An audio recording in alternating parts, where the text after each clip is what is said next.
LP news నేను సగరాజేందర్. ముందుగా headlines చూద్దాం. మల్కాజ్గిరి పార్లమెంట్ స్వతంత్ర ఎంపీ అభ్యర్థి కొడిగంటి విద్యాసాగర్. మల్కాజ్గిరి పార్లమెంట్ స్వతంత్ర అభ్యర్థిగా కొడిగంటి విద్యాసాగర్ ఎంపీ అభ్యర్థిగా మేడ్చల్ మండలంలో నామినేషన్ వేయడం జరిగింది.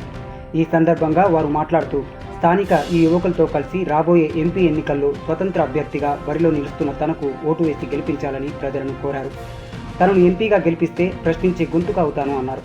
నన్ను గెలిపిస్తే ఢిల్లీ పార్లమెంట్లో ప్రశ్నించే గొంతు అవుతానని అన్నారు. ఈ కార్యక్రమంలో సీనియర్ న్యాయవాది ఎం కాళిదాస్, దర్బస్తువారు సంజయ్, ప్రభాకర్, శంకర్, కార్తీక్ తదితరులు పాల్గొన్నారు. మల్కాజ్గిరి పార్లమెంటు అభ్యర్థిగా ఈరోజు నేను కోడిగంటి విద్యాసాగర్ గుళ్ళపోచంపల్లి మున్సిపాలిటీ నుండి నామినేషన్ వేయడం జరిగినది. నా యొక్క నామినేషన్ పత్రాన్ని రిటర్నింగ్ అధికారి గారు స్వీకరించారు. నాకు వాళ్ళు రిటర్న్గా మాకు కాపీ ఇచ్చారు. ఎలక్షన్లో క్యాండిడేట్గా మీరు ఉండొచ్చు అని చెప్పారు. అది నేను చాలా ఆనందపడ్డాను. నాకు ఈ అవకాశం ఇచ్చిన మల్కాజ్గిరి ప్రజలకు ప్రత్యేకంగా ధన్యవాదాలు చెప్తూ మరి నాకు ఈ అవకాశాలు ఎప్పుడు ఇస్తారని ఇచ్చి చూసిన తర్వాత నా యొక్క ప్రత్యేక గొంతుక ఏంటి అనేది నేను త్వరలో మీ ముందుకు తీసుకొస్తాను.